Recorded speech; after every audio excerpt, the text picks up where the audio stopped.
Hello, everyone, and welcome to the first workshop in ASPA's third annual Social Equity, Diversity, and Inclusion, or SETI series. This workshop is being recorded, and today it's being presented by Dr. Rajat M. Barry James and focuses on conducting SETI research, why research methods matter. These workshops were originally scheduled to be held at ASPA 2020 in Anaheim, but this obviously couldn't happen due to COVID-19. And through the work of section sponsors and the conveners you see listed here on this flyer, we're happy to present these workshops this year online. But before introducing Dr. Barry James, we'd like to draw your attention to the other webinars in this series. So October 8th, 1 week from today, Dr. Meghna Sabharwal will discuss creating inclusive workplaces. Later this month, on October 22nd, Dr. Stephen Patansu will discuss incorporating SETI into mission plans and performance management. And then on December 9th, Dr. Richard Gregory Johnson III will discuss weaving SETI into curricula. And we'll be sharing the RSVP links to all of these webinars with you shortly, so you don't have to quickly write them down as I'm talking. And so without further ado, I would like to introduce today's speaker. We're proud to be joined today by Dr. Rajat M. Barry James. Dr. Barry James is an associate professor at North Carolina State University. She's also a fellow of the National Academy of Public Administration and co-author of the book Why Research Methods Matter, published by Melvin and Lee. And this session lasts until 2:30 p.m. Eastern Time. And so without further ado, I'd turn the floor over to you, Dr. Barry James, and thank you so much for being here. Thank you. Thank you very much, Sean, for that very nice introduction. I am trying to, do you see my slides by any chance? Not right now. Okay. It worked a few minutes ago. Sean, you're my witness, right? It did work. Okay. I'm going to try it one more time. Okay. How about now? Not yet, but you know what? If you send them to me right now, I'll make sure that they get loaded. You know, this is almost like every other conference that I've ever been to, where the presenter comes, steps up, and there's some technological difficulty. Right? And it's working perfectly now. Almost always user error. Thank you so much, Sean. I appreciate that. Of course. Okay, it looks like some people are still joining. And so in anticipation of who's on deck, let's get started with a quick thank you. I just want to thank everyone in SETI and other organizations who are hosting and co-hosting and developing and creating a space for us to connect, right, on important issues, on issues that we care about. I do want to say, before I even get started, thank you so much for making this space and also reserving this time for us to stay together as a field. Today, my talk is supposed to be on conducting SETI research, why research methods matter. It's a really important field, and it's an important conversation. It's a really important issue for us to consider today, given all of the challenges, especially one of the reasons why we all seem to be sheltering in place. I'm going to go forward a little bit, see if I can make my slides work. I have a little bit of a short bio there. In the event that some people missed my introduction, I do want to say that for the past 30 years or so, my research and teaching interests have almost always been on social justice and social equity issues. It is true that I have a little bit of a superpower. That superpower is in program evaluation, but I only use that superpower for good. I only use that superpower to help evaluate programs that really advance where we are to social equity and social justice. And then the other thing is I like to dibble and dab in research methods. I have a PhD from Rutgers University. In fact, I am the first African-American to graduate from Rutgers University, Newark, in their PhD program in public administration. I finished that program in 1999, and my dissertation was on the implementation of affirmative action in higher education.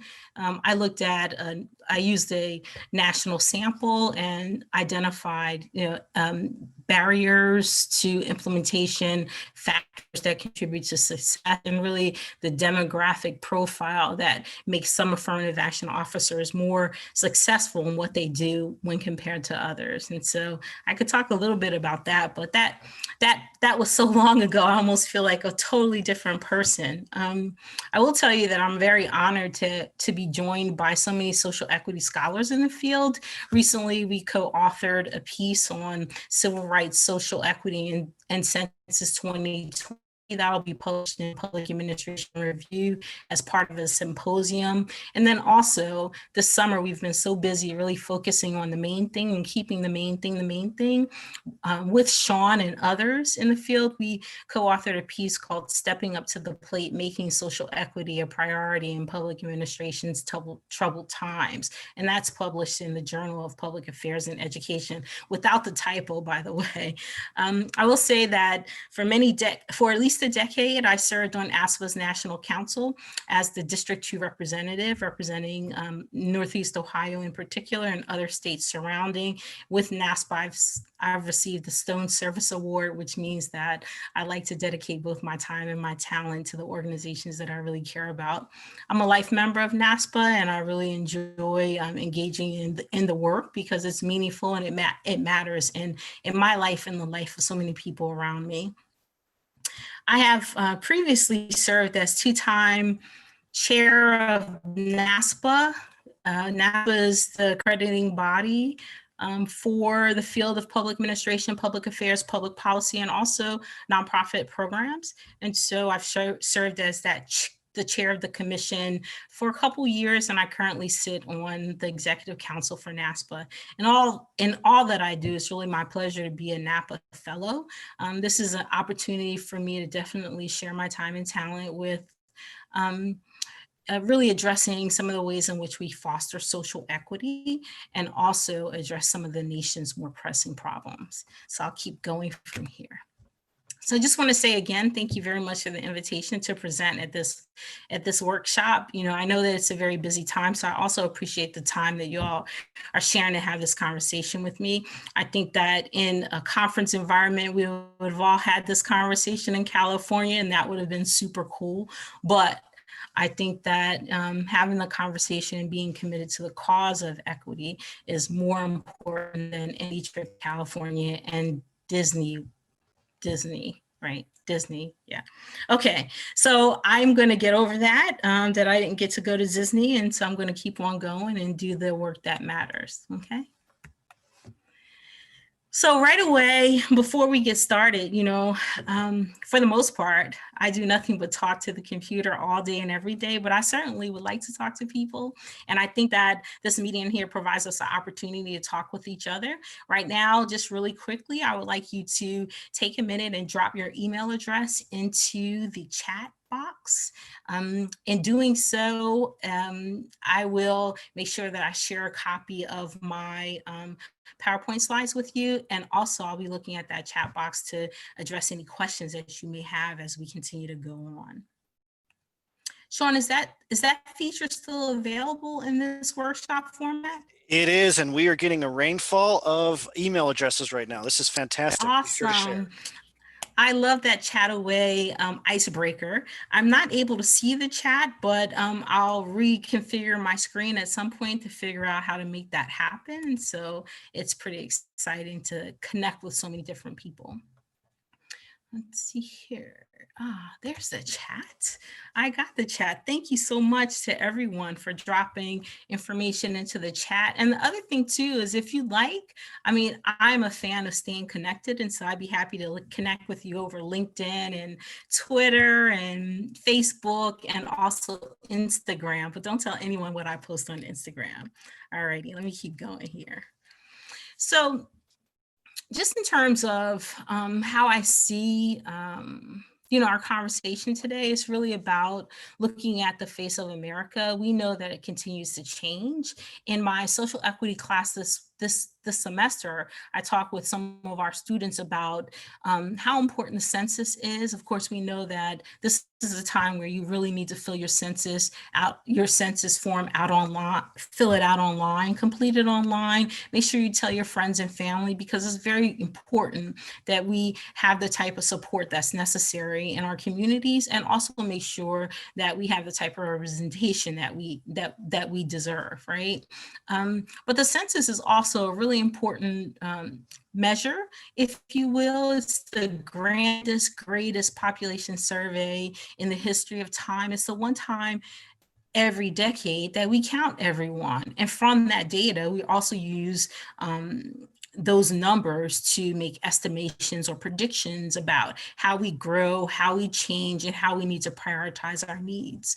And so right now, what we know about the future, 10 years, 20 years, 30 years, is that older people, there'll be a lot more older people. People will, in addition to advance in age, they will also have specific needs. In some communities, like rural communities, you might find that some of those needs are not currently being met, but we have some time to work on the needs of an older population. So that's one important way in which we use data to sort of predict what the future needs are going to be. We do know that for some groups, living longer is an expectation you can hold on to.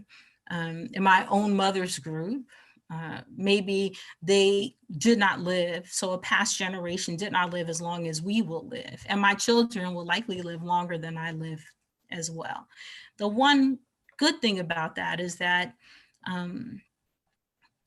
the way in which we live and the length of time we live really will matter, right, in terms of our quality of life. And so we all are focused, no matter who you are, on quality of life and quality of life outcomes. The other thing that we know, sort of the requisite knowledge that we have, right, is that our outcomes differ for some groups, right? They don't necessarily differ as much by gender or by sex, but they do differ by race. And it is worth us paying attention to as we continue to go along, to use knowledge to really advance our understanding of what societal needs are going to be, and the way in which policies, programs, and practices or changes in behavior must occur in order to serve the people who will be here in 10, 20, 30, 40 years, that kind of thing. But there are some skills too.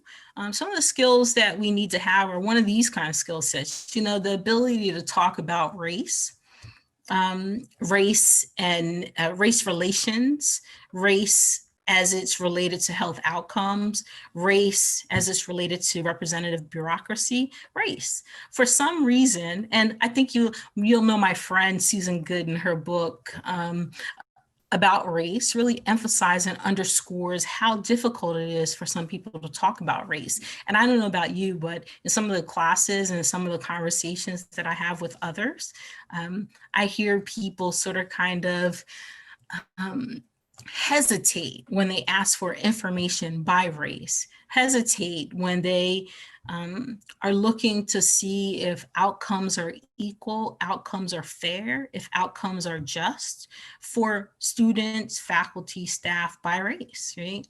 And so having that skill to talk about race, I think, is really important. The ability that you have to assert the conversation regarding race into the everyday activity, I think, is really important too. Making sure that you're comfortable understanding what to ask and why you ask it, and why it's so important for people to know that race ought to always be on the agenda, I think is an ability that not everyone has, right? But it is an ability that takes us into the next level. And the next level is really our ability to demonstrate what we know and how we know it, and what we could do with the information that we have. And affirm that we're competent in our ability to serve. Leading and managing is just one level of confidence and competence, and we'll talk about that a little bit later. But being competent in the ability to serve in the public sector. In my class the other night, I was saying to the students that not everyone should be in public service. I agree with that. I really do agree with that. I think that there are some people who ought not be in public service, partly because about public service in the way that we all do care. And I also think that they ought not be in public service because they're not fit to serve, right? They don't have the concern of people.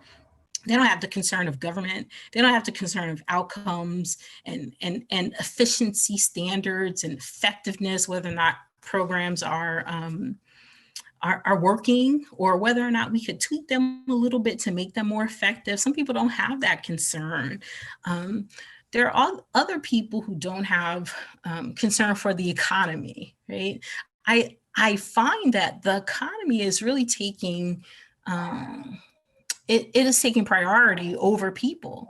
But it's interesting because we really won't have an economy if we don't have people, if we don't have healthy, active, engaged people. We don't have them to work in the economy. So right now, why business might be good, why people might be receiving, rewards because they're in this type of business or that type of business, or they've made this investment or that investment. The reality is that too will come to a halt in the way that our normal day-to-day activities have come to a halt as a result of the coronavirus pandemic. And so, sorry, I have a little bug here.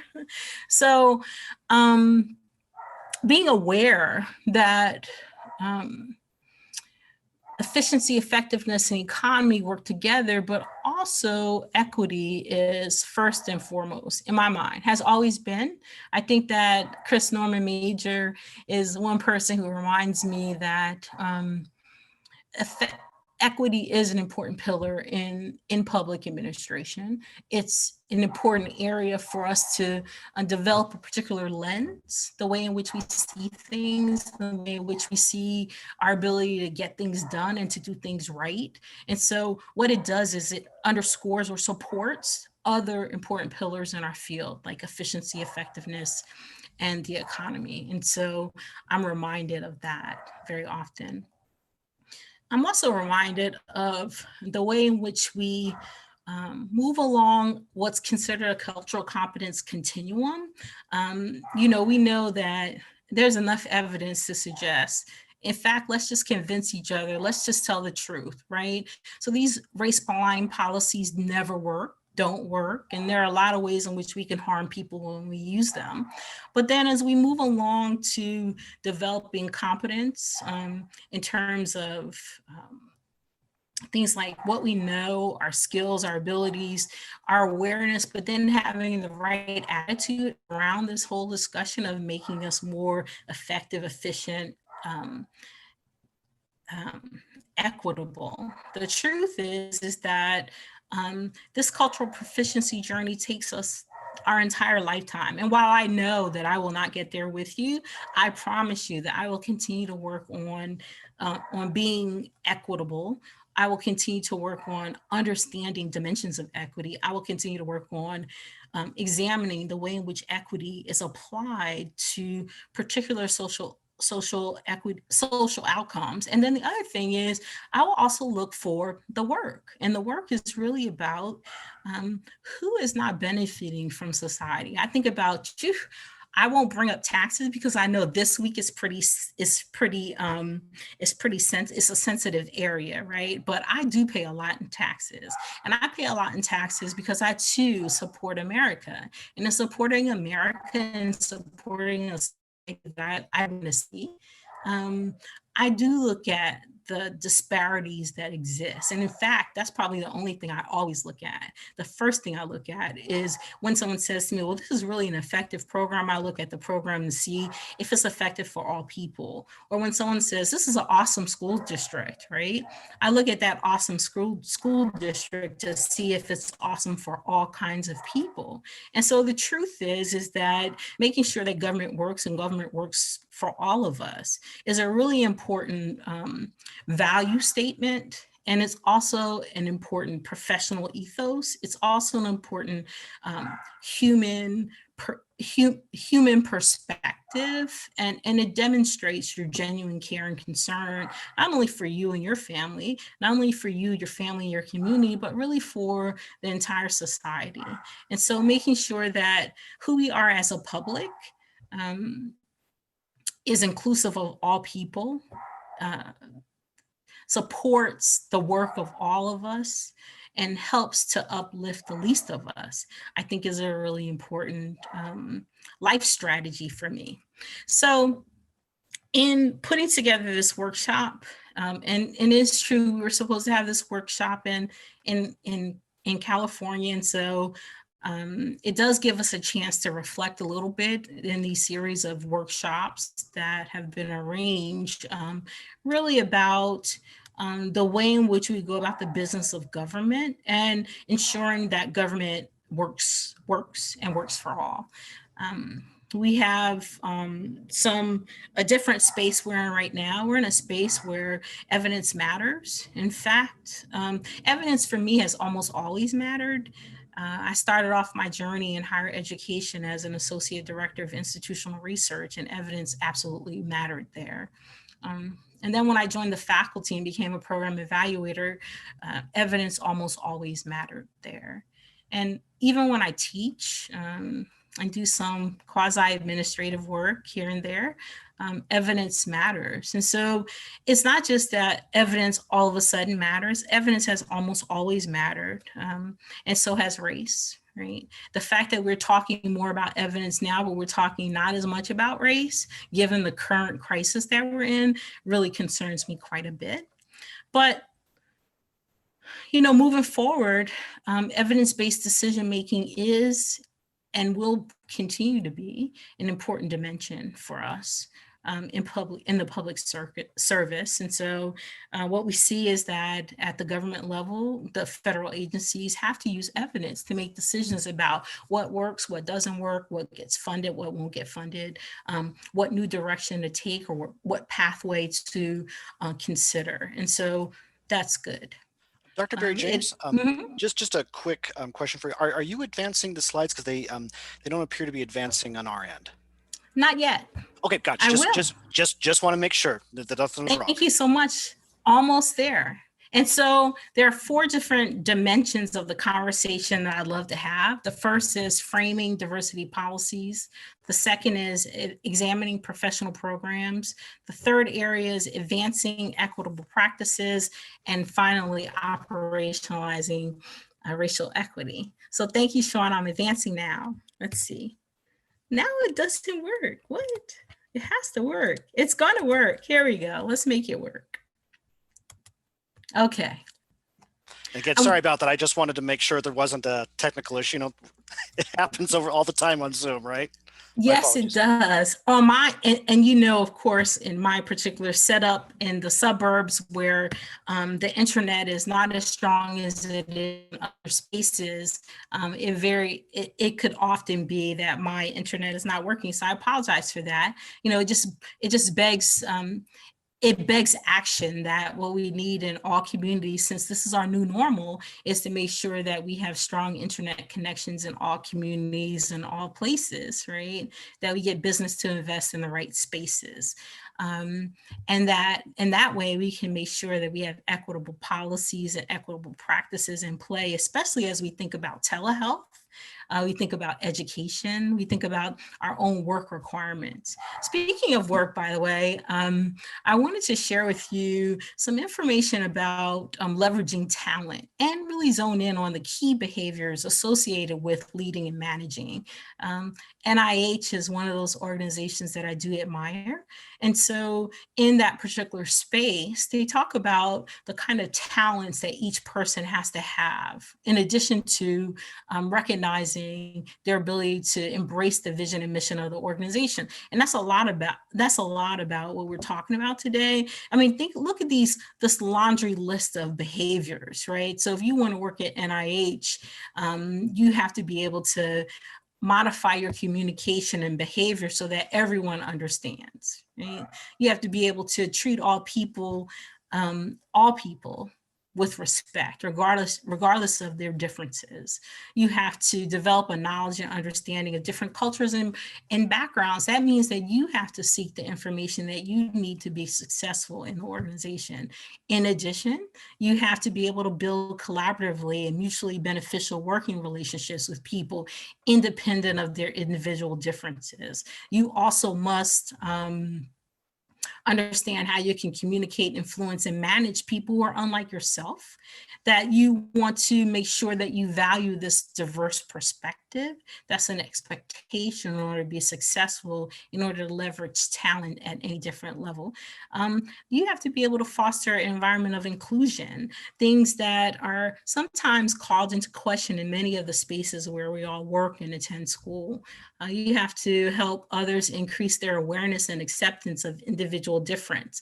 And so you're the person who has to help others do that. It's not the responsibility of someone who is just in that space as a leader, a manager. You're the one who helps others do that. I think that's a pretty profound statement. And you also have to develop policies and procedures and values that encourage awareness and acceptance of diversity, as well as recruit, develop, and retain a workforce in an equitable manner. And so we'll talk a little bit more about that particular thing as we frame sort of some of our diversity policies.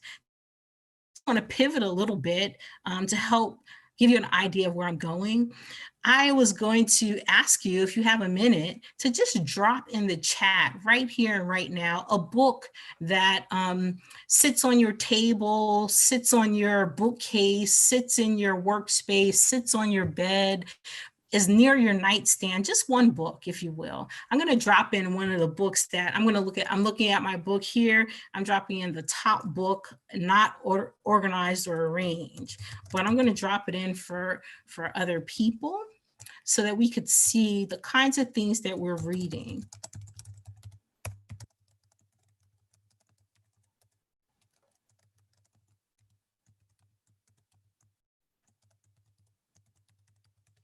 There, I got my book in.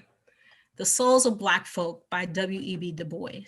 Drop the book that you're reading, the book that you have on your nightstand, the book that you maybe walk past every day. Drop that in the chat if you don't mind.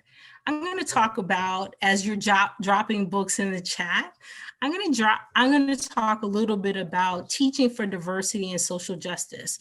It's not a recent book. Actually, it's been around for a little while, but it's an important book because it really helps us understand, helps us frame the way we understand and analyze forms of oppression.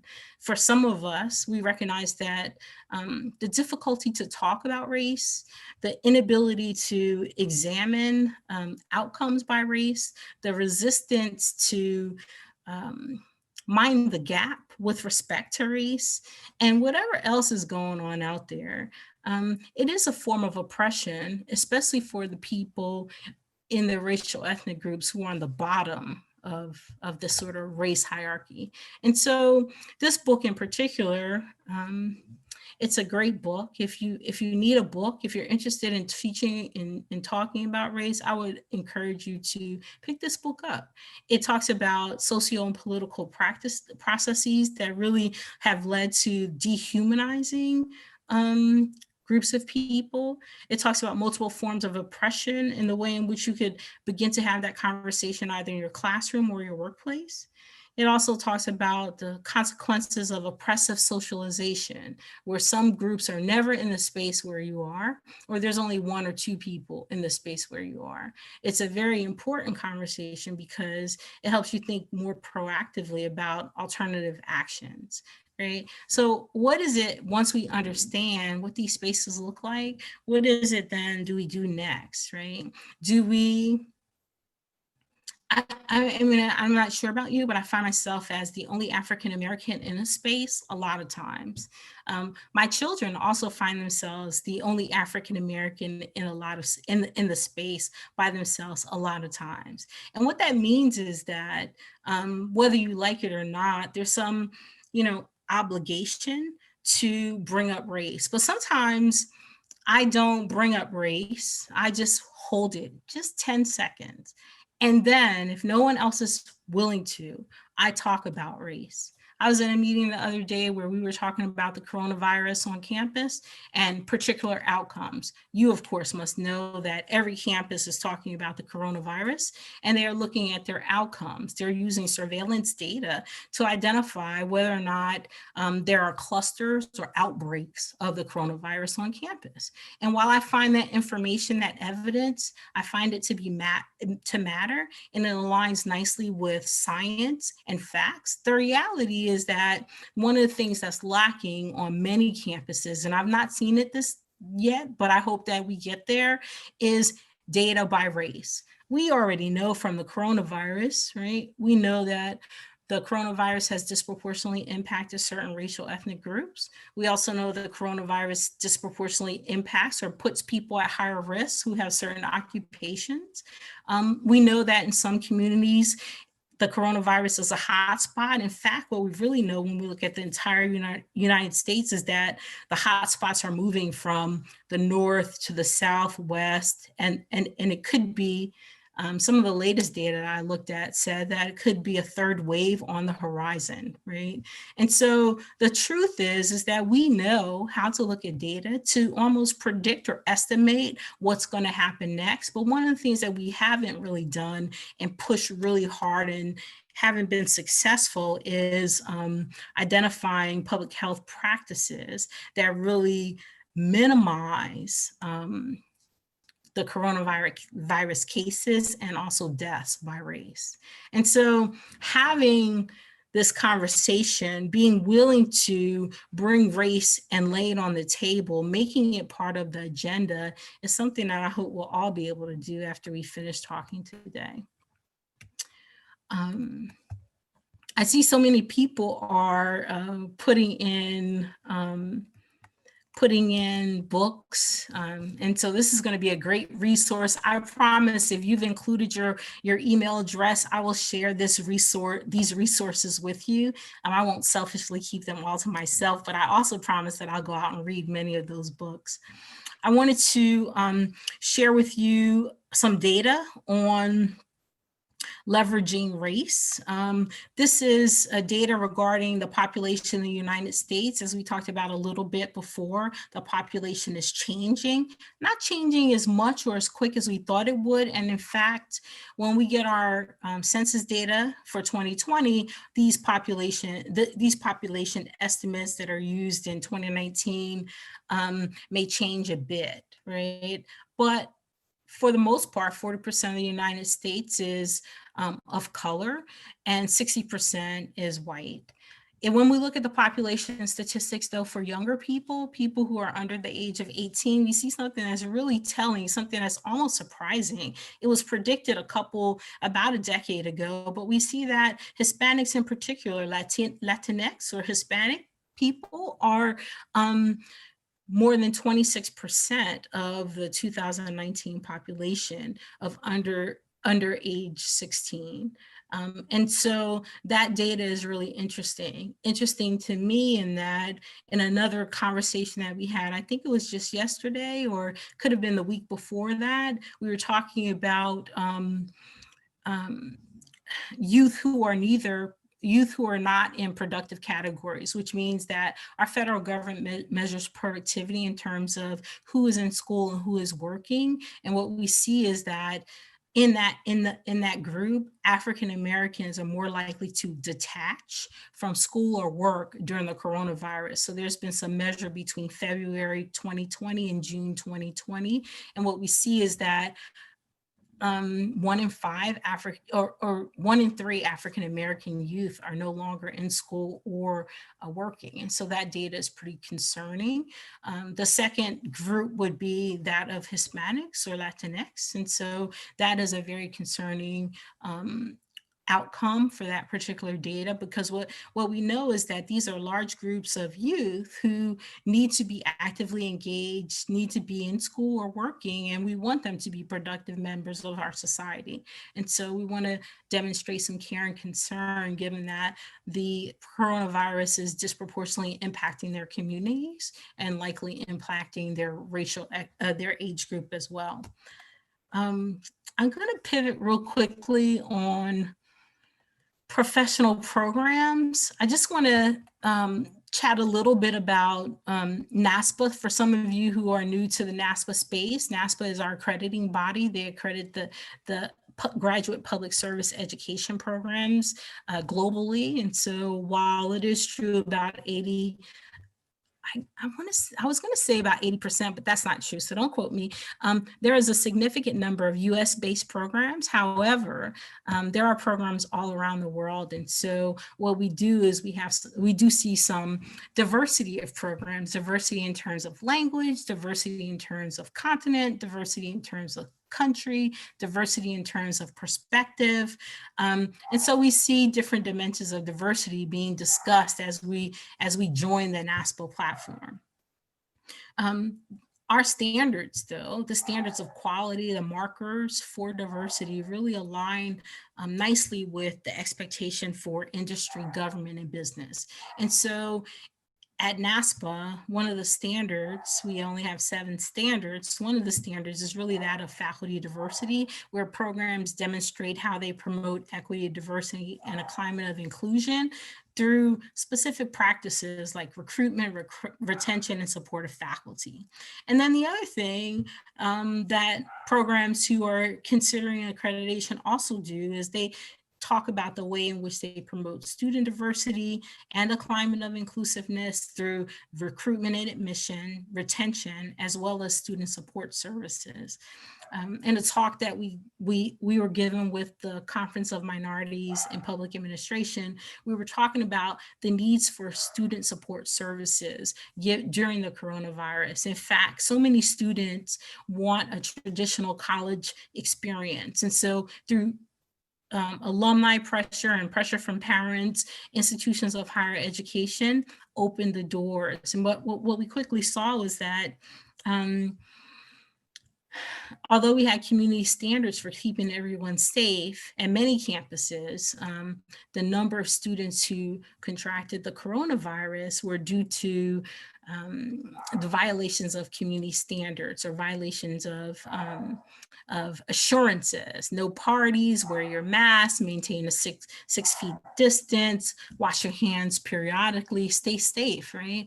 And so we saw that in that particular group, many clusters around the campuses, not just my campus, but all the campuses where clusters have been identified. They've been identified usually because of the contact tracers. They have, found that people are clustering, right? That's what college students do: hang out, they have parties, they're being irresponsible. And so the challenge, though, is what happens in that university environment often impacts the community around it. And so you see some of those challenges there, but yet students still need support services, especially as they are being required to isolate or quarantine in space, given their risk factors. The other piece around NASPA standard is really the piece that really talks about competencies, the way in which students, and this competency is just for diversity, the way in which students communicate and interact productively and in a culturally responsive way with diverse and changing workforce and society at large. And so from a DEI perspective, many of our professional programs are definitely focused on this kind of thing, not focus just to help them achieve their mission and vision, but also to help demonstrate that they can produce culturally competent students who are going to be unleashed into the public sector and do awesome work. And so it's definitely some space that we need to be in with respect to DEI.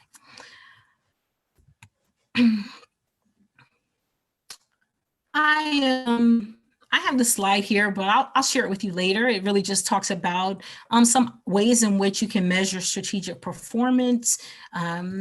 And so, I will, the goal really is to eliminate any barriers and reduce bias in programs. And you could do that with curricular and co-curricular commitments. And so if you have any questions about that, I will be happy to respond to it. But I want to pivot a little bit because I know I'm getting Sean only said that I had until 3 o'clock. Isn't that right, Sean? Do I have until 3 o'clock or is it just 1:30? It is going to be till 2:30 Eastern time. Oh, okay. Okay, 2:30 Eastern time. Excellent. So we'll have some well, I'm getting through the slides and I hope we'll have some time to talk. And I know that we will because I'll stop the slide thing and then we'll have conversations. But I want to pivot a little bit to advancing equitable practices. And of course, this is just the world according to Jade Berry, right? I want to highlight for you a really important piece of work. This comes from the Department of Education that sort of charts for us the way in which we advance diversity and inclusion in higher education. Some of the highlights are really important. They're important because this is the work, like this is what we've been working on for a very long time. And so we're trying to find a pathway for mobility for all students. We also are looking at 50 years in reverse, this kind of notion of reflective thinking that in some respects, we know that of the disparities that exist, racial ethnic disparities in particular, and those disparities exist for groups in terms of enrollment and attainment. So but we also know that the disparities that we saw in the past really have a cumulative impact. And so unfortunately, it contributes to the gaps that we see in earnings and employment and other outcomes for communities of color. Those gaps in college opportunity diminish social mobility in such a way that we really need to pay attention to them, because if we don't pay attention to them, what ends up happening is that we are creating sort of this this leaky pipeline is what we refer to it sometimes. There are ways in which we can connect with students of color, but at multiple points of the pipeline, we're losing students of color. So at the application stage, that the FAFSA applications opened up October 1st, my husband tells me, and admissions, we lose students there, and enrollment, persistence, and completion. And so this interaction of race and ethnicity, especially as we think about educational and labor market outcomes, is something that we really need to pay attention to. And if we don't, then what it does is it creates sort of, an underclass in our society. And I don't think that's what anyone is trying to do. It also creates a group in society who can't contribute to their full potential. And I don't think anyone is trying to do that. At least I hope not. So but it will if we don't pay attention to it. And so some of the things that this particular report looked at is really institutional commitment to student diversity and inclusion on campus. Diversity at all levels of the institution is very important, especially as we think about campus climate. Outreach and recruitment of prospective students. Some uniquely in North Carolina, their students have felt so unwelcome for so long that they don't go to certain institutions. They only favor other institutions. And it takes a long time to turn that issue around. The kind of support services for students that we talked about, and more importantly, the inclusive campus climate. And so making sure that people who are on the campus, and I guess I didn't make this confession earlier, I have worked in in higher education for 33 years. It's the only field or industry that I've ever worked in. And so most of my examples going forward will deal with higher education unless they come from examples of a community context, like community health in particular. And so, you know, the need for culturally competent faculty, staff, and students is very important. In fact, business is asking for that. Business is demanding that we provide, we train and develop people who are culturally competent, making sure that we identify areas of improvement from a campus climate is also very important. I don't know if you have filled out many of those campus climate surveys, those of you who are in higher education, but they are used in order to identify not necessarily where the problems are, but to identify where the opportunities for growth. And then including cultural competency training in new student orientation and requiring students to take diversity courses is very interesting. It's an interesting perspective, but I also think that on campuses like mine, our chancellor has decided that we all must complete a cultural competency training course by the end of the fall 2020 semester. And so now we understand how valuable this cultural competency is. And so also faculty, staff, and administrators must also benefit from this type of training. We also need to be able to offer personal mentoring and counseling for students of color.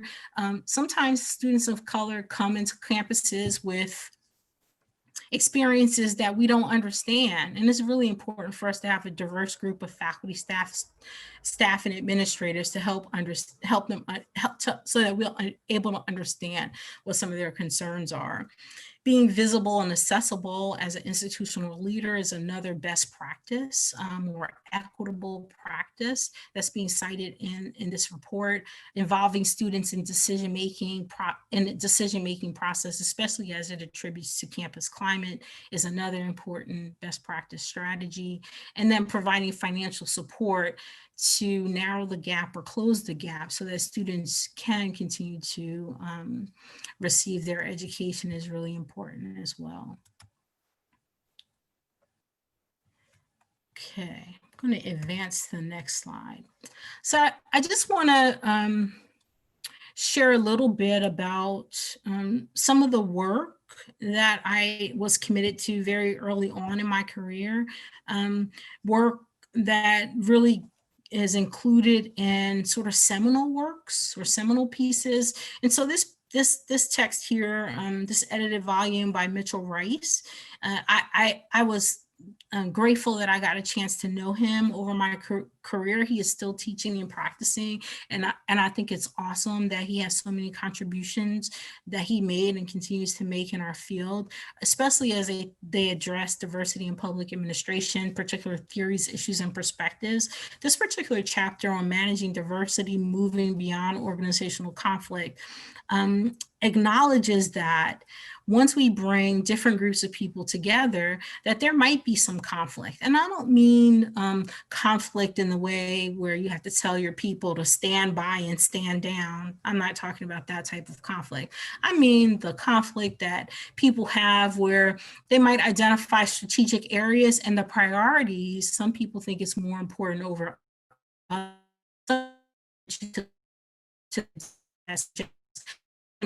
in this area, we can't leave a whole group of people behind or students behind.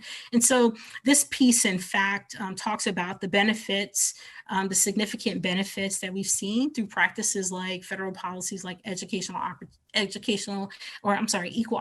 equal employment and affirmative action policies, practices, and programs.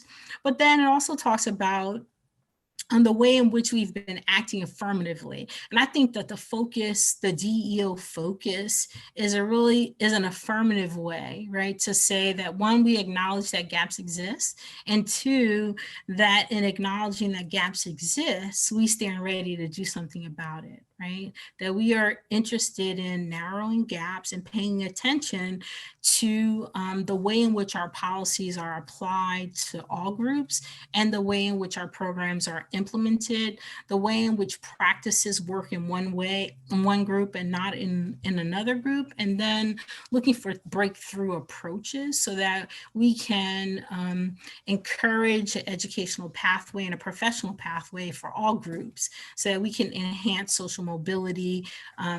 We want to make sure that the challenges with respect to managing diversity doesn't limit the benefits that diversity brings. And so in that piece, you'll see a lot of sort of the talk the talk, walk the walk. Is just the things that, the values that I hold on to, and others like me, other social equity scholars, what we focus on. And it's beyond what's legal, right? It's really, the focus is on what's right.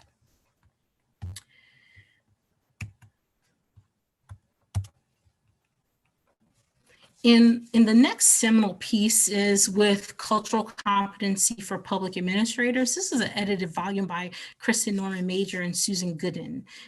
Very early on, it was very clear that cultural competency was the skill that's necessary for public administrators.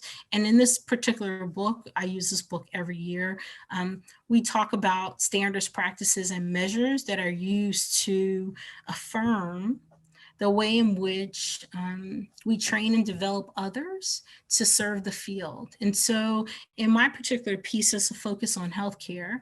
And in particular, I'm talking about healthcare as a standard of care. And so the standard, just like in the standard of graduate public service education, the standard is the limit, the expected ability of all programs to demonstrate what they can do and who they can serve and how they can do it in a certain way. And so cultural competence in this particular piece is defined as the knowledge, skills, and abilities. Well, we sort of own that, but also attitudes and awareness, right? So people who have the attitude to serve in communities, or people who demonstrate the right attitude when serving disadvantaged populations, or people who understand the way in which they communicate with groups or have to take a different approach, a different strategy to communicate with groups. And then the awareness piece is kind of interesting. And I've been working on that personally as a teacher and as a trainer, really having being aware of what I know about different cultures and what I know about myself and how other people see me and how I see others, right? I think that quadrant of awareness is a really important dimension for us, especially as we think about who possesses the skills necessary to eliminate the existing gap, and even more so, who possesses the right skills to recognize that the cultural gap is a gap that really needs to be paid attention to. And it amounts to a digital divide gap. It amounts to a healthcare gap. It amounts to a housing gap. It amounts to an employment gap. It amounts to gaps or injustices in the criminal justice system and the juvenile justice system. And these gaps are something that we need to focus on, because if we don't, then essentially the focus, or our failure to focus, impacts overall quality of life. And so you'll find that there in that particular chapter. The next piece on advancing equitable practices looks at the way in which we understand institutional knowledge. I confessed a couple slides back that I've always worked in higher education. And so having always worked in higher education, I know too that there are a couple people on campus who are in the know. In particular, people who've been there for a little bit of time. And so I think that what you know about a particular institution should be shared, but it's not routinely shared with everyone. There are some gender inequities that continue to exist. Those gender inequities are compounded by race and ethnicity and sexism. I think that telling our own personal stories is really important, and also sharing the choices that you make in the academy, especially from a woman's point of view, is also very important. In a I think in next week, I'm going to share some of my own voices and choices with some of our students at the university. And because it's important to talk about the way, the advice your advisor gave you, it's important to talk about the way in which you are recruited into a particular industry or into a particular position. It's important to talk about the way in which you negotiate, or let me step back, showcase your best self, your skills. It's also important to talk about the way in which you negotiate the ask or the job opportunity. I find that women are so focused on surviving and taking care of family and all other type of needs that we forget that our voice and our choices make a difference. Like some of you, I had 2 children on the tenure track, and I had 10 research assistants that I was supporting with my federal research grants. And I never had maternity leave because there was no understanding on what maternity leave looked like for faculty at the institution that I was in. Um, there are a lot of different ways in which inequities play out. And so I think it's really important for us to sort of lay them on the table and recognize that there are some things that we can do something about. And the other things that we feel as though we don't have agency in, we want to continue to work on those issues, and we want to mind the gap, because that gap will break us down and tear us down and create further inequities, not just in our own person, but also in our society. And so I think that this particular piece really talks about alienation and marginalization for women of color. It also really talks about our different cultural experiences that we have, this sort of kind of double oppression of racism and sexism that people often experience. I know I've experienced it, many other people have experienced it, and some people haven't experienced it. And that gives me, it makes me feel better that, our field is really addressing the racism and oppressionism that exists in our society. But I do know that other women, as we become more diverse, other women also are experiencing things that we experienced, or maybe our mothers experienced in previous generations. And so paying attention to the way in which the workforce marginalizes women is a very important stand to take, almost so that we're not going to take it anymore, and we're going to write about it, we're going to talk about it, and we're not going to live it in shame. I do think that there are certain rights that we all enjoy. And so I think one right is the right to resist and fight against oppression and racism and sexism. So that piece will share information about time and place, right? Institutions and the way in which they turn a blind eye to salary inequities, for example, or problems in particular departments, or resistance to diversify administrators. There are a lot of stories to be told, and I think that we should continue to tell those stories.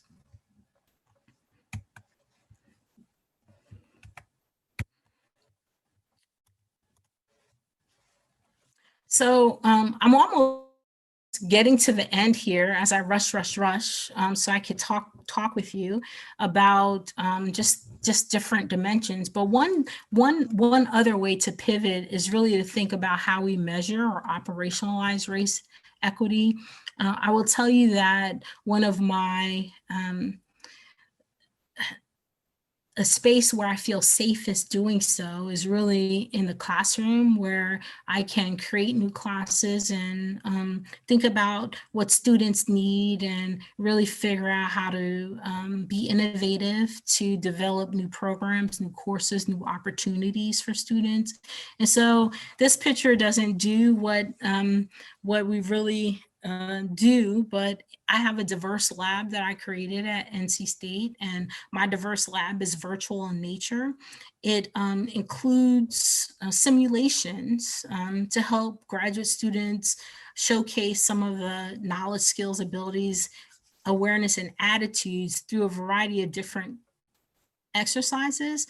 I use role play so that no student has to play him or herself, because talking about race is, as Susan Gooden said, a nervous area of government.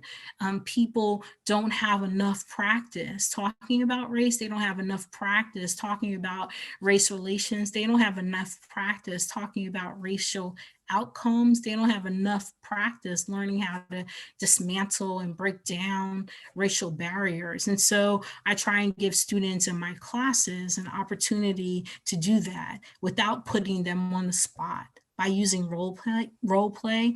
It is, I think, a hallmark of good government and good governance. So understanding what representative bureaucracy looks like, understanding how we are creating inclusive spaces is a really important space to be in. And it's almost the most important space if you look a little further down the road at some of the societal outcomes that we continue to see. And so my goal as a teacher is really to use realistic simulations, real cases where there have been true failures of, there's been cultural incompetence, failures, failure to communicate, failures to equitably apply a particular standard, failures to enroll or include people or groups of people. And so these failures are my lessons learned. I think that if we could share with students what happened when George Floyd was killed. We saw it, but it's almost unbelievable that we saw what happened and then we saw the aftermath of what happened. Looking at, examining, understanding police and protests. I think with the National Academy on Public Administration, we had a webinar similar to this where we invited people in to talk about what does it mean to defund, right? How does it play out? How is it played out in the community? Who's asking for that? And what do they think will happen if that actually happens, right? There's an excellent YouTube video on the Conference of Mayors where they talk about what happens when there's defunding in one community, what happens to relations and crime rates and other societal outcomes. And so I think that it's really important for us to understand these very complex issues in our society, that we understand who is always on the downside of the outcome when decisions are made, and we understand the legacy of inequity, injustice, discrimination, racism, and hatred.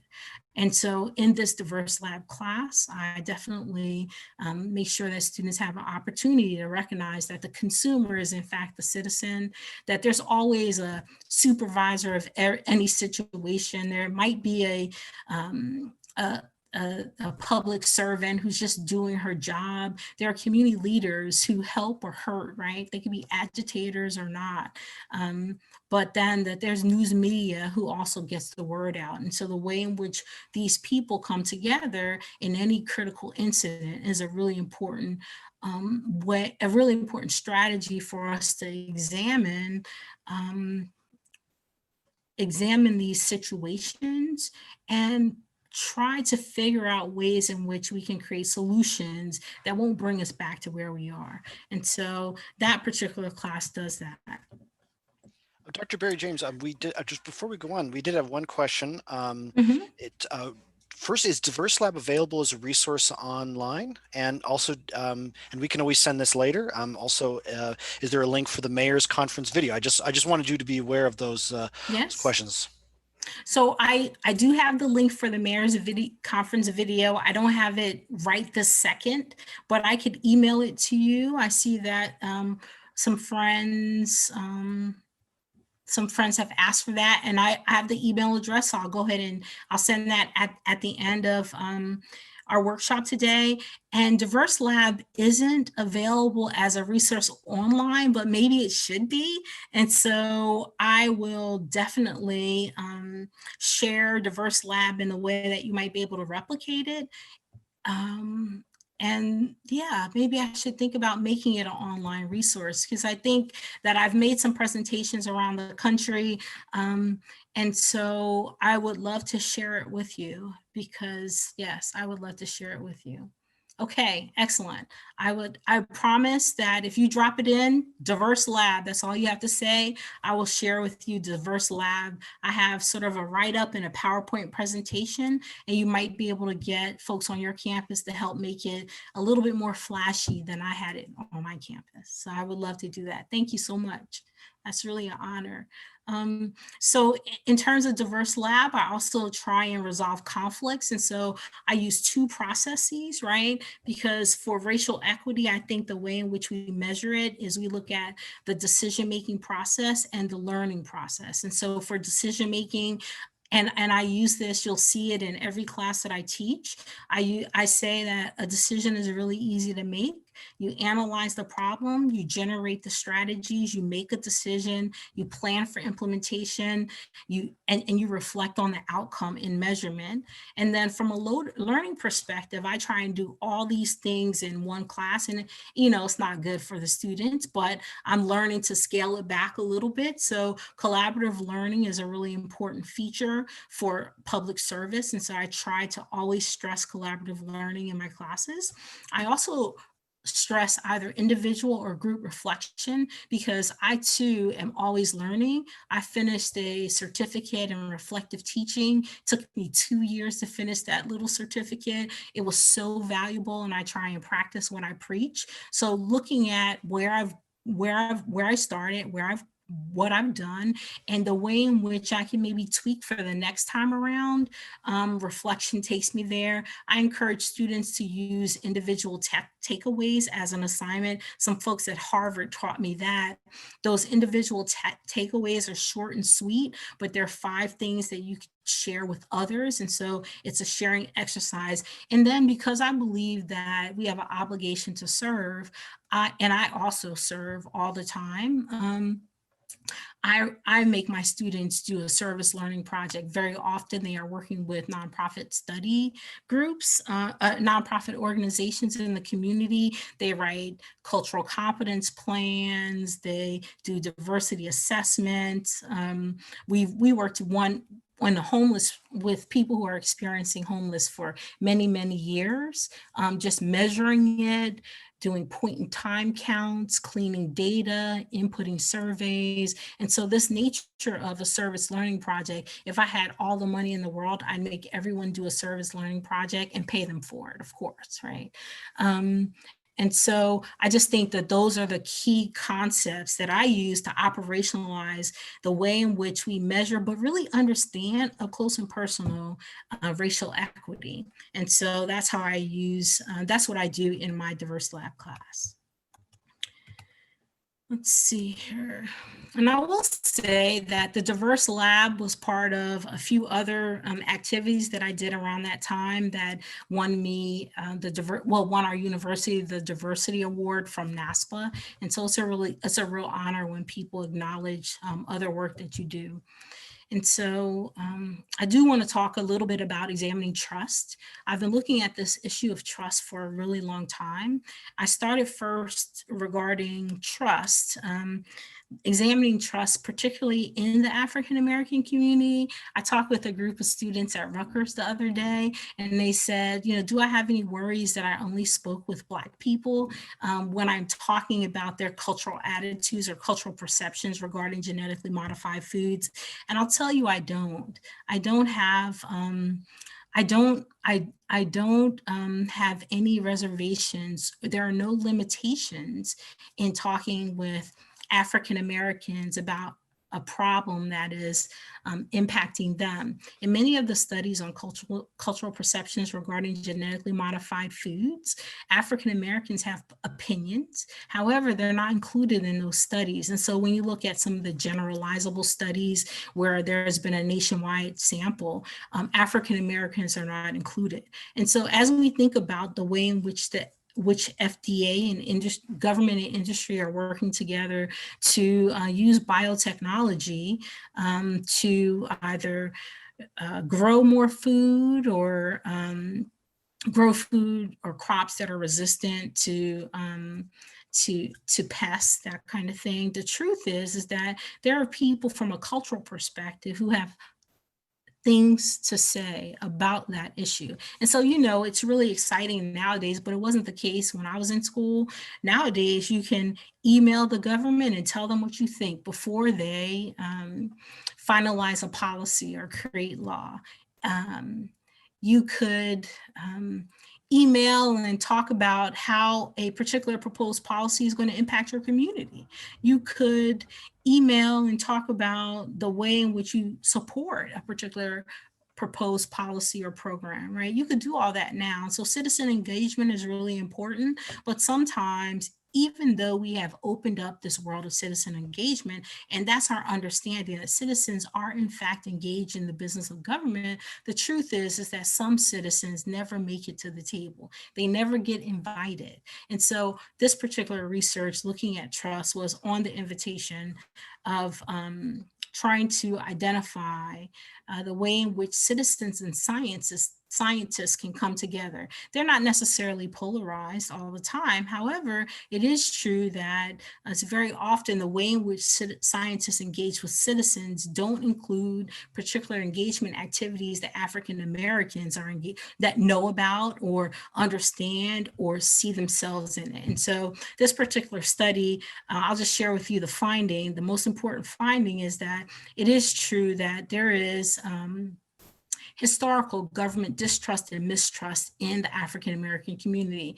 Many of us learned very first off about the Tuskegee Report and about the practices of public health workers and about the withholding treatment for African Americans. And even though I haven't been in that part of the country, the truth is I've known about the Tuskegee Report my entire life.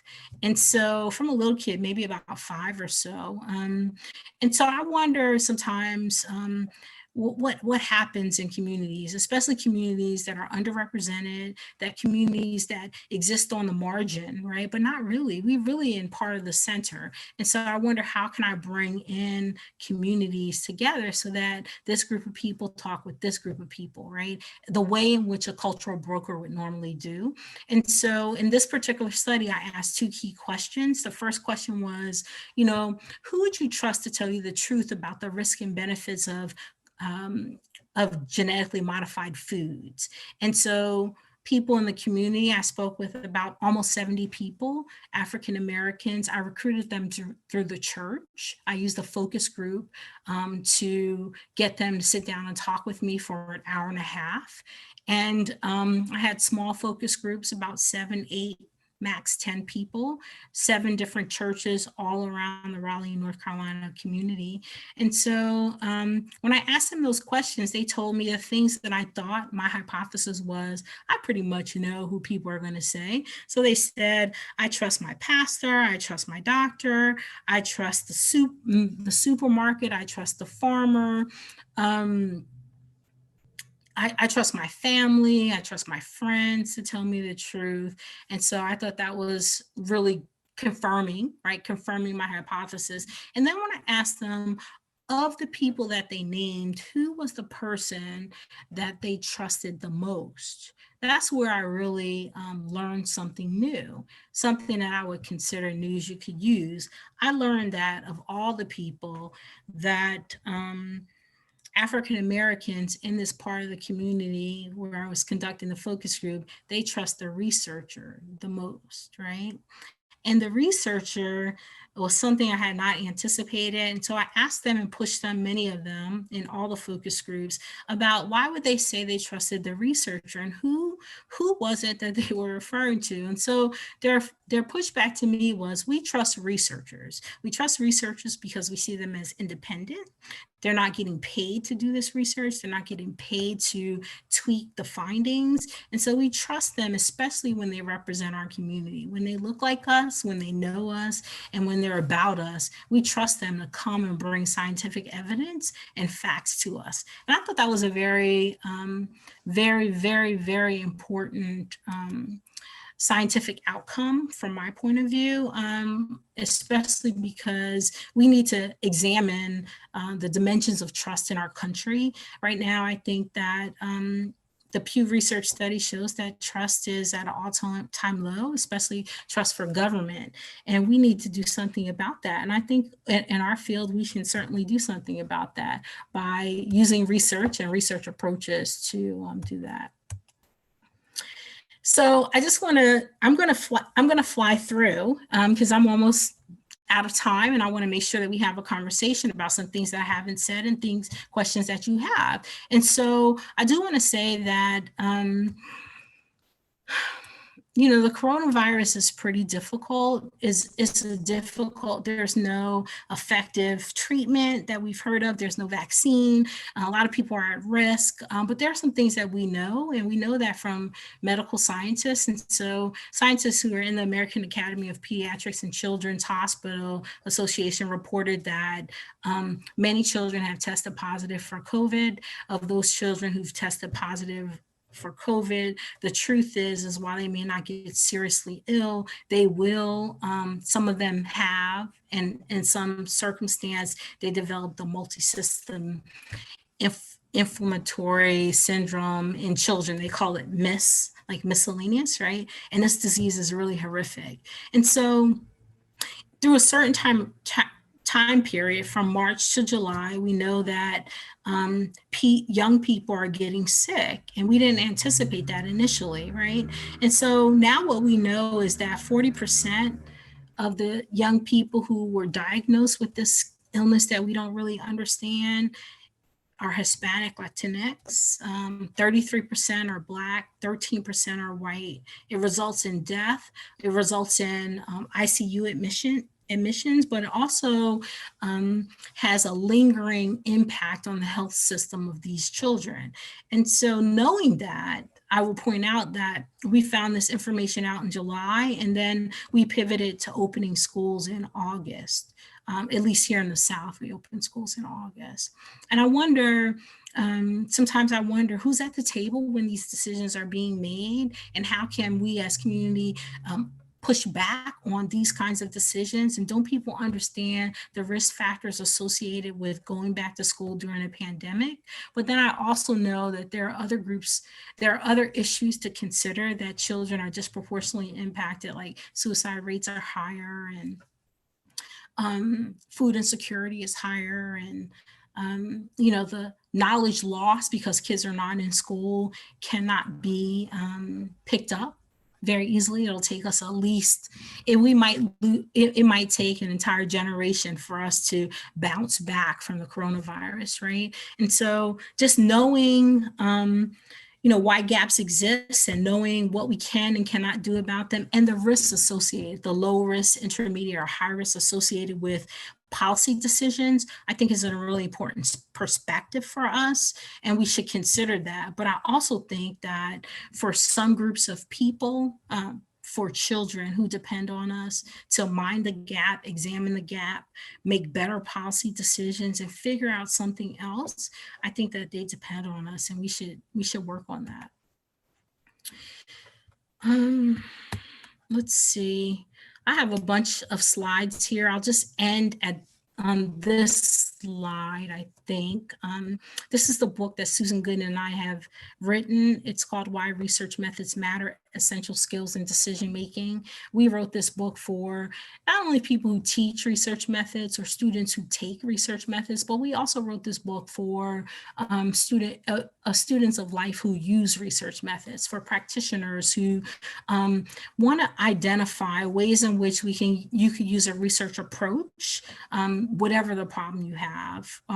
If your problem is that you want to know if this policy matters, right? If there's evidence that you need to collect to examine the impact of the policy, or if this program worked, right? Or for whom did the program work for? We wrote this book for people like that. We also wrote this book for people who are in the spirit of best practices and breakthrough approaches, right? So what works for me may not work for someone else. And so we need to recognize that. But the only way to recognize that is to examine racial, ethnic, racial ethnic data, to examine gender data, to examine data by income, all of those socioeconomic factors that are really important.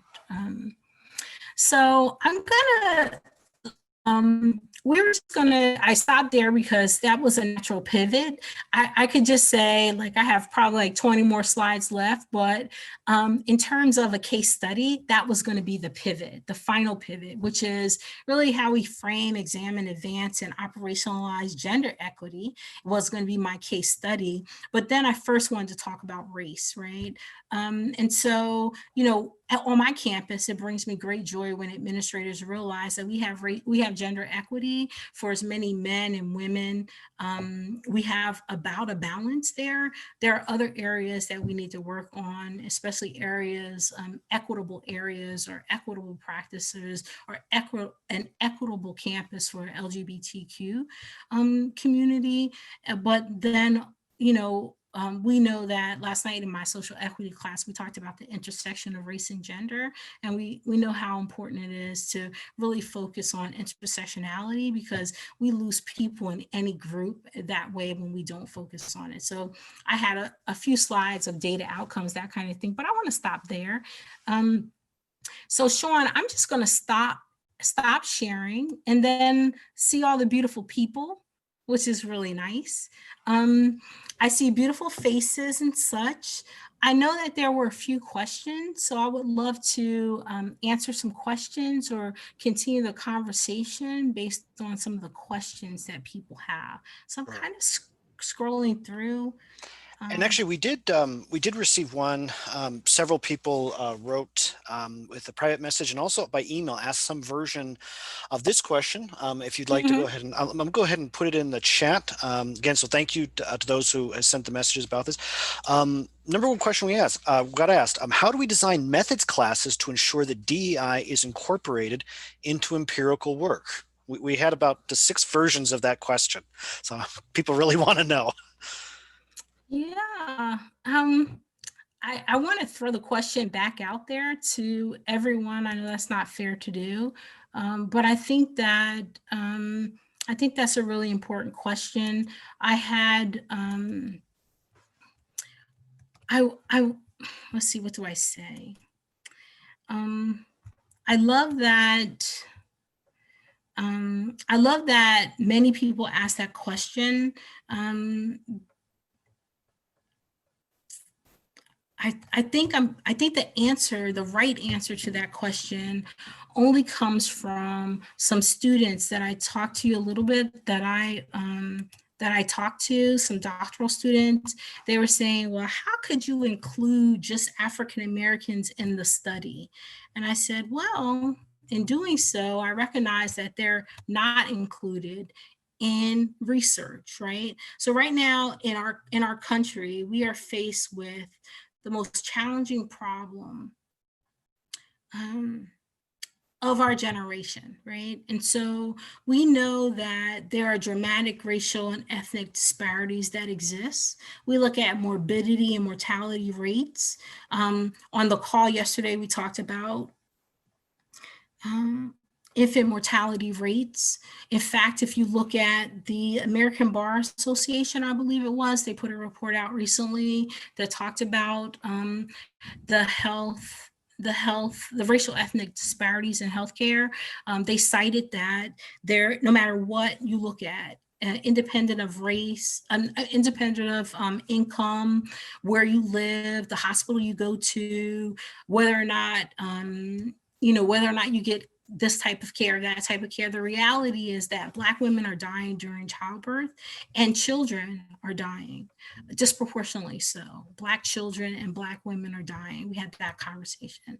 There's some conversations about risky behavior. People will say, when you see the actual hard, fast science and facts, right? People will say, well, there's some risky behaviors that African Americans are doing, but they never attribute to the morbidity and mortality rates to lower quality of care. or lower access to care. We talked a little earlier in the session today about the rural communities. Our rural communities are suffering. What we know about the rural communities is that their older population is going to increase. And we need hospitals to be in those communities to serve them, because they're more likely to need that immediate care or that urgent care, right? But we also have people who live in rural communities, people of color who never get the care that they need, that they have, or they have access to lower quality of care. And so then quality of care is like the examination of quality of care using a case study, right? In my own class, this is what I'm doing, using a case study, looking at quality of care. There are some studies that say, well, African Americans overuse emergency rooms. Well, if that's the case, then likely they are going to do better in terms of health outcomes. Not the case. Or they underuse healthcare, so that contributes to their health outcomes. Well, not necessarily the case. Or they misuse they misuse healthcare, so they don't tell the truth when they go to see their doctor, or they don't give all the information. But yet, the doctor is the competent person, the healthcare worker is the competent person. It is true that quality of care will predict the outcome in our current crisis. My mother's mother, my grandmother, was in 1943, she contracted tuberculosis. At that time in our country, we had a similar healthcare crisis. And it was at that time that our public healthcare system removed people from society and put them in asylums, sanatoriums. And so my maternal grandmother died there, because when my mother was 9 months, she contracted tuberculosis. She was removed from society and put in a sanatorium in New Jersey, and that's where she died. We have to really radically think about the way in which we are addressing the challenges in our healthcare system, that our ability to teach students how to assess for quality, and to assess for ways in which we need to create new systems to help people is really important. And if we don't, and we can't, it is unthinkable, right? There are some other pieces that I really, really read all the time. One piece is, and I use this piece in my class also, is the Robert Wood Johnson Foundation 2020 County Health Rankings.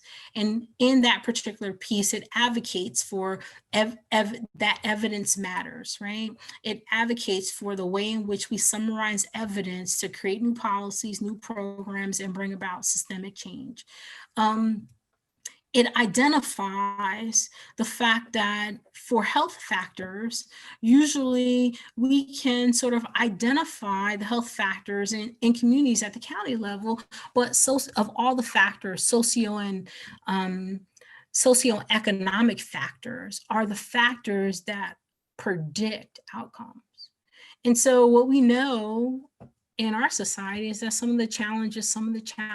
And so we know that we have gaps in education and employment and income, in family and social support, as well as in community safety. In another class this semester, we're looking at 21st century policing. There's been a lot of good work done by a lot of committed people, policymakers, police officers, police chiefs, community members. Those 21st century policing is something that we all should be looking at, especially when we think about the other crisis that we're faced with, right?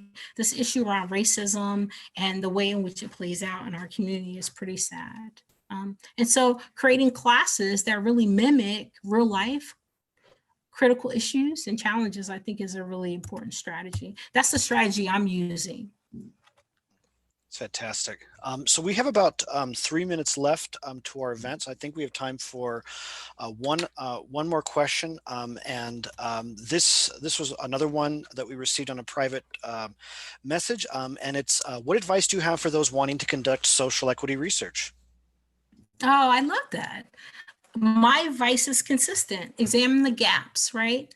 Always look at, I think for, in my case study, I was going to look at the gender example. One of the things, one of the things that's been done is, if you want the checklist for gender sensitive, where I see my internet is unstable, I apologize for that. So there's a checklist for gender sensitive reporting that looks at research approaches, research questions and hypotheses, literature review, research methods, and ethics of it all.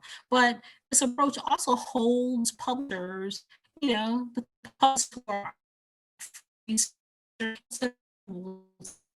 demonstrate whether or not gender or sex plays to the kind of research finding. So before any of that is published, before any of that is considered good, that is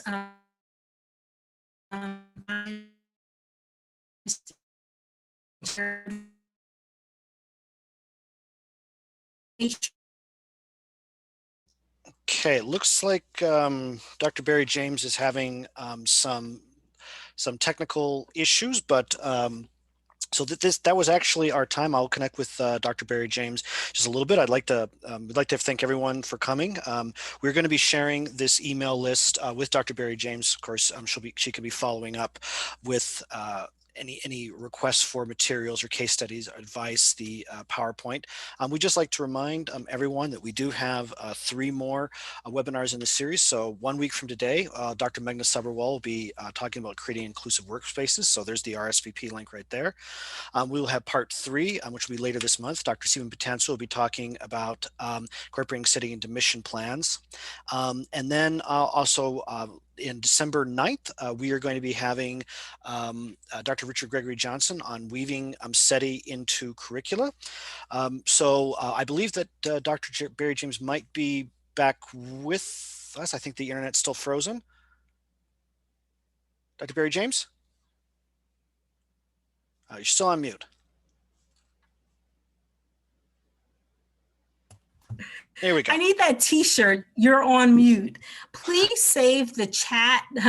Please save the chat comments for me, Sean. Absolutely. I was sending a text message when I realized I got disconnected. But the other piece is I was just rounding up saying that I think it's really important for us to demand that all research that's done includes demographic profiles, and particularly includes a profile on race ethnicity. I think that many of us have made the case that race still matters. And given that race still matters, we need to understand the unintentional impact of policies, programs, practices, and decisions.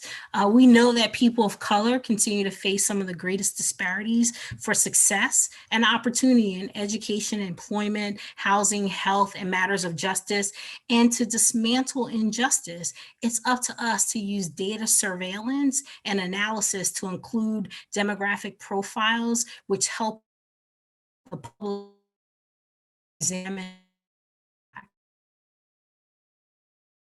And we shouldn't it to people. And when people give us information about their policy with whatever program, whatever,